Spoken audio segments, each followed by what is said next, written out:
పరీక్షల ద్వారా తనలో ఉన్నటువంటి నిమ్న స్థాయి తత్వంపై విజయం సాధించిన దాని ఫలితంగా ఇవ్వబడుతుంది. 9 యోగ దీక్షలు ఇవ్వటం జరుగుతుంది.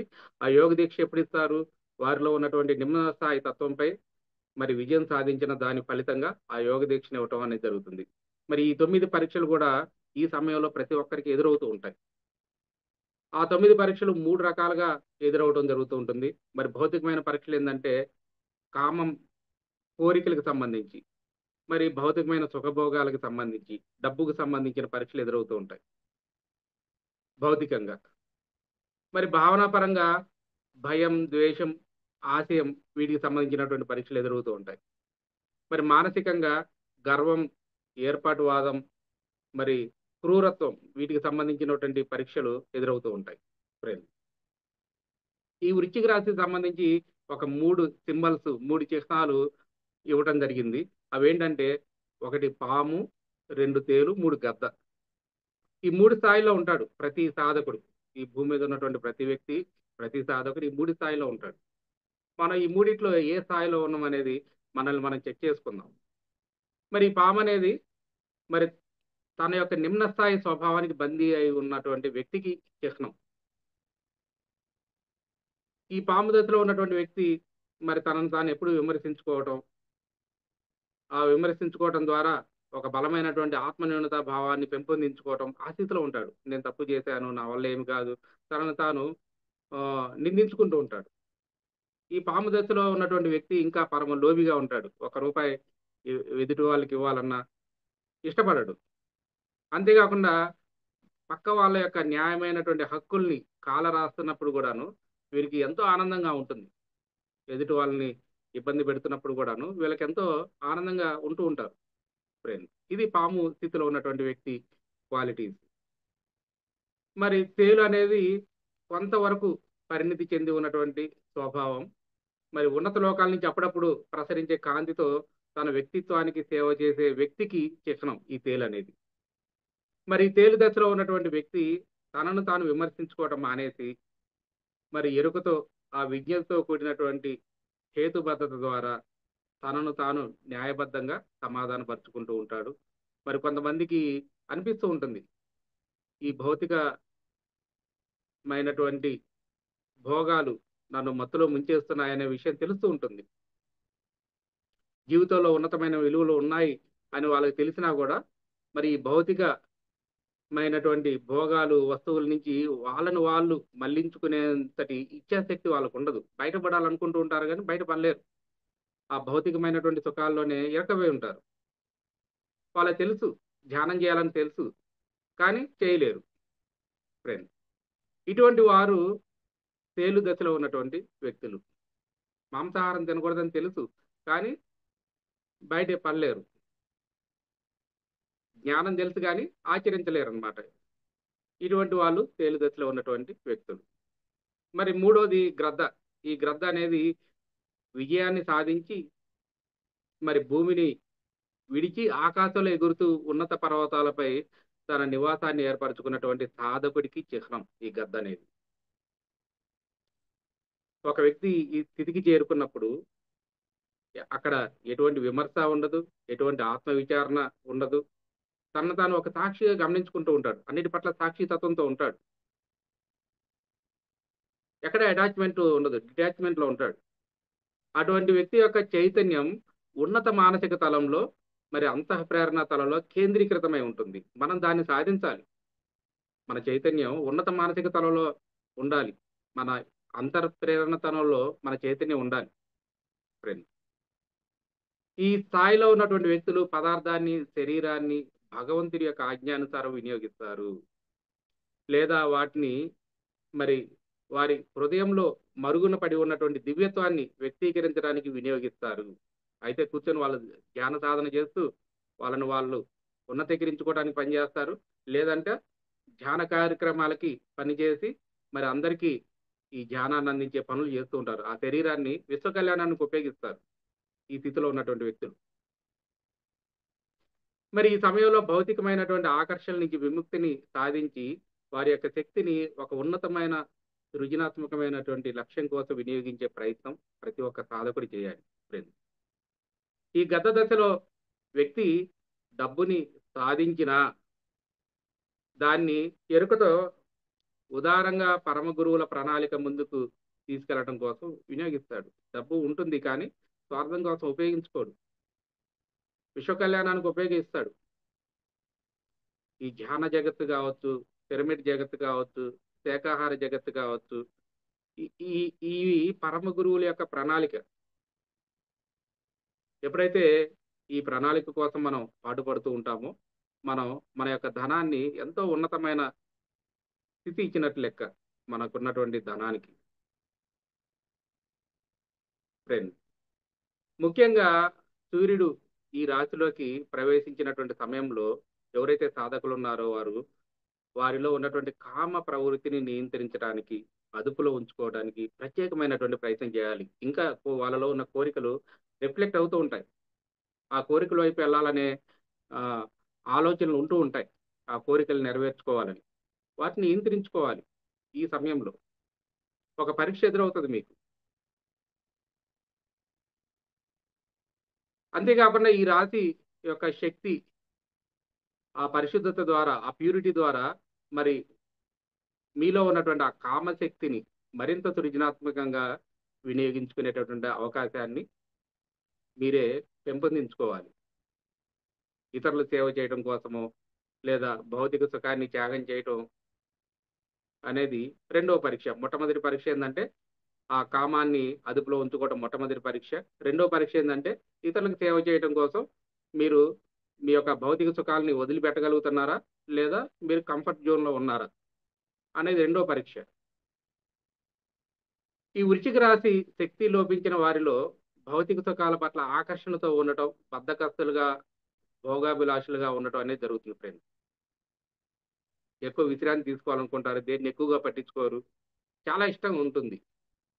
అంతేకాకుండా హాయిగా ఉండటానికి అవసరమైనటువంటి ప్రదేశాలన్నిటిని వెతుకుతూ ఉంటారు. ఎక్కడ ఉంటే నేను హాయిగా ఉంటానని జెప్పేసి. అటువంటి వ్యక్తులు ఒక యోధుడి వంటి పరాక్రమాన్ని మీలో అభివృద్ధి చేసుకోవాలి. ఈ రాశిశక్తి యొక్క ముఖ్య ఉద్దేశ్యం అదే. ఒక సవాల్ లాంటిది. ఒక లక్ష్యం లాంటిది. ఈ రాశి యొక్క శక్తి ఏం చెప్తదంటే, నేనొక యోధుడిని, నేను సమరం నుంచి విజయంతో తిరిగి వస్తానని జెప్పేసి ఆ రాశిశక్తి ఈ యొక్క ఎనర్జీస్ చెప్తాయి. కానీ వీళ్ళు ఎలాగుంటారంటే ఒక బలమైన పరిస్థితి అతన్ని ముందుకు తోసేదాకా అతను ముందుకు వెళ్ళడు. యుద్ధ రంగంలోకి నెట్టేదాకా అతను యుద్ధం చేయటం ఇష్టం ఉండదు. ఎంతో అయితే అతి జాగ్రత్తతో ఉంటారు. లేదంటే అతి నిర్లక్ష్యంతో ఉంటారు ఫ్రెండ్స్.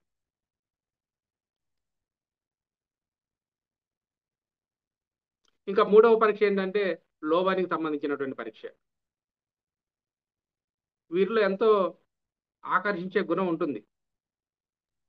ఆ ఆకర్షించే గుణం వల్ల ఎదుటి వాళ్ళు వీళ్ళకి డబ్బు అప్పజెప్పడమో, లేకపోతే అప్రయత్నంగా డబ్బు రావటమో జరుగుతూ ఉంటుంది.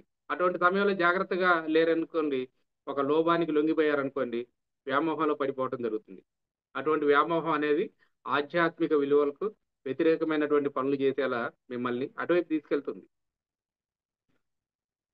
ఫ్రెండ్స్. నాలుగో పరీక్ష భయం. ఈ పాము దశలో ఉన్నటువంటి వ్యక్తులు ఎప్పుడు భయంతో ఉంటారు. నిరంతరం ఏదో ఒక భయంతో ఉంటారు. జీవితం గురించి భయమో, లేకపోతే పిల్లి గురించి భయమో, బల్లి గురించి ఏదో ఒక భయం. ఆ భయంతో ఉంటారు. భయం అనేది ఒక పరీక్ష. ఈ సమయంలో మీకొచ్చే పరీక్ష. మరి కానీ ఈ వృశ్చిక రాశి శక్తితో మనలో ఉన్నటువంటి అన్ని భయాల్ని మన ఆత్మ స్థాయికి తీసుకెళ్ళి వాటిని మట్టుపెట్టగలుగుతాము. ఆ యొక్క అవకాశం ఉంది ఈ సమయంలో. ఇంకొకటి ఐదవ పరీక్ష ఏంటంటే ద్వేషం. ఈ ద్వేషం అనేది కొన్నిసార్లు ఒక హింసగా మారి, ఆ హింసతో కూడినటువంటి జీవితాన్ని జీవించే పరిస్థితి మీకు ఎదురవుతుంది ఫ్రెండ్స్. ఎప్పుడైతే మనం ఈ రాశి శక్తితో మన యొక్క చైతన్యాన్ని విస్తరించుకుంటామో, మనం ఆ గ్రద్ద దశకి చేరుకుంటామో, మనం ద్వేషించడం మానేసి పరిస్థితులకి అసలు కారణాలేంటో గమనించి, ఆ పరిస్థితులను అర్థం చేసుకొని, వాటి కారణాల్ని నాశనం చేయడం ద్వారా ఆ పరిస్థితుల్ని మెరుగుపరిచేటటువంటి ప్రయత్నం చేస్తాము. మన చైతన్యం విస్తరించుకున్నప్పుడు. ఆ ద్వేషం అనేది ఒక పరీక్ష ఈ సమయంలో. కాబట్టి ఈ మాసంలో అందరూ ద్వేషంపై పోరాటం చేసి దాని స్థానంలో అవగాహనను, దయను స్థాపించాలి. ఆ ద్వేషం స్థానంలో ఏమి ఉంచుకోవాలి? అవగాహన ఉంచాలి. మీ పక్క వాళ్ళ మీద మీకు ద్వేషం ఉంది. ఆ ద్వేషం ప్లేస్‌లో అవగాహన ఉంచుకోవాలి. దయను ఉంచుకోవాలి. కరుణను ఉంచుకోవాలి. ఆరవ పరీక్ష ఏంటంటే ఆకాంక్ష, కోరిక. బలగంతో ఉండాలని, గుర్తింపు పొందాలని, అందరిలో నేనే గుర్తింపు పొందాలనే కోరిక ఉంటుంది. అటువంటి వ్యక్తులు అందరి మీద అజమాయిషీ చేయాలని చూస్తూ ఉంటారు. నేనే గొప్ప పదవిలో ఉండాలని కోరుకుంటూ ఉంటారు.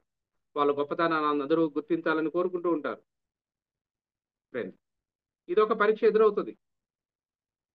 కానీ వీరు గ్రద్ద స్థాయికి చేరుకున్నప్పుడు చాలా వినయంగా, వినయశీలుడిగా ఉంటూ, ఏ గుర్తింపు, ఏ బహుమానాన్ని ఆశించకుండా కష్టపడి పనిచేస్తారు. ఇతరుల కోసం చేసేటటువంటి సేవలే ఆ యొక్క పనులే వీరికి బహుమానం, ఆనందం. అటువంటి సేవాభరితమైనటువంటి జీవితం గడపడం ద్వారా వారు ఉన్నతమైనటువంటి వెలుగులోకి ప్రవేశిస్తారు. మరి ఏడవ పరీక్ష ఏందంటే గర్వం. ఇదొక మానసికమైనటువంటి అవరోధం. ఎప్పుడైతే వాళ్ళ అహంకారం దెబ్బతిన్నదో ఎదుటి వ్యక్తుల్ని బాహ్యంగా ఎదుర్కోరు. డైరెక్ట్‌గా ఎదుర్కోరు. చాలా సూక్ష్మమైనటువంటి మార్గాల్లో వారికి హాని కలిగించే దారులను ఎతుకుతూ ఉంటారు. అవకాశం కోసం ఎదురు చూస్తూ ఉంటారు. వాళ్ళకి చేసినటువంటి అవమానాలు గావచ్చు, వారికి వ్యతిరేకంగా ఉన్న పనులకు గావచ్చు, ఎప్పుడు మర్చిపోరు. వాళ్ళ మనసులో గుర్తుపెట్టుకుంటారు. నా టైమొస్తది. టైమొచ్చినప్పుడు నేను నీ అంతు చూస్తాను అని. ఆ సమయం చూసి వారి పగ తీర్చుకుంటారు. కానీ ఎప్పుడైతే వికాసం చెందుతారో, వికాసం చెందే కొద్దీ ఆ గర్వం క్రమంగా మాయమైపోతుంది. మరి ఈ గ్రద్ద దశలో వీరి హృదయంలో గాఢమైనటువంటి వినయం చోటు చేసుకుంటుంది. ఇవన్నీ మన గురించే చెప్పేది. మనలో ఉన్నటువంటి క్వాలిటీస్ మనకెదురయ్యేటటువంటి పరీక్షల గురించి. మరి ఎనిమిదవ పరీక్ష ఏంటంటే ఏర్పాటువాద ధోరణి. అందరిలో కలవలేరు. ఎన్నో రకాల ఏర్పాటు ధోరణులతో ఉంటారు. జాతి పరంగా గావచ్చు, మత పరంగా గావచ్చు, భావన పరంగా గావచ్చు, శాఖ పరంగా గావచ్చు, మానసిక పరంగా గావచ్చు. వేరుగా ఉంటారు. వాళ్ళు వేరే, నేను వేరే అని. ఎప్పుడైతే ఇక్కడ పరిణితి చెందుతారో, ఆ ఏర్పాటు ధోరణి ఎళ్ళిపోయి, అక్కడ ఒక ప్రేమ, ఒక సమైక్యత, ఒక సంయోగాలుగా అభివృద్ధి చెందుతాయి ఫ్రెండ్స్. మరి ఈ పౌర్ణమి సమయంలో ముఖ్యంగా మనం ధ్యానంతో పాటు ధ్యాన సేవ ద్వారా మనలో ఆ సమైక్యతని, సంయోగాన్ని కలుగజేసేటటువంటి శక్తిని మరింతగా పెంపొందించుకోవాలి.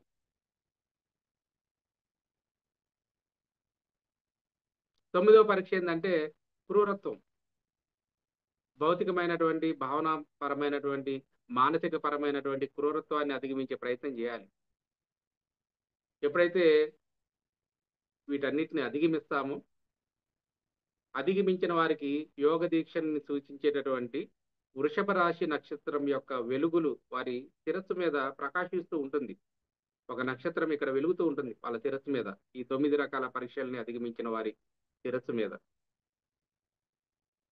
ఈ రాశి యొక్క ముఖ్య ఉద్దేశ్యం నేను యోధుడిని, నేను సమరం నుంచి విజయంతో తిరిగి వస్తాననే ఈ రాశి శక్తి యొక్క ముఖ్య ఉద్దేశ్యం. ఏం యోధుడు? ఈ 9 పరీక్షలను ఎదుర్కొనే యోధుడు. వృశ్చిక రాశి శక్తి మరి విజయానికి ప్రతీక. ప్రతి సాధకుడు ఈ 9 పరీక్షలను ఎదుర్కొని 9 విజయాల్ని సాధించాలి. ఈ పరీక్షలని అధిగమించి ఒక విజయవంతమైనటువంటి సాధకుడిగా తయారవ్వాలి. మరి అలా సాధించినటువంటి సాధకులకి మీలో దివ్యత్వాన్ని పరీక్షించడానికి పరమ గురు మండలి 9 రకాల పరీక్షలు ఇవన్నీ ఇవ్వటం జరుగుతుంది. మరి ఈ వృశ్చిక రాశి శక్తి యొక్క క్వాలిటీ ఏందంటే సంక్షోభాల ద్వారా మాత్రమే వృశ్చిక రాశిలోని శక్తి సాక్షాత్కరిస్తుంది. వ్యక్తమవుతుంది. ఒక సంక్షోభం, ఒక గందరగోళం, ఒక కన్‌ఫ్యూజన్ ఉంటుంది. దాని ద్వారా ఒక సామరస్యం ఏర్పడుతుందక్కడ ఫ్రెండ్స్.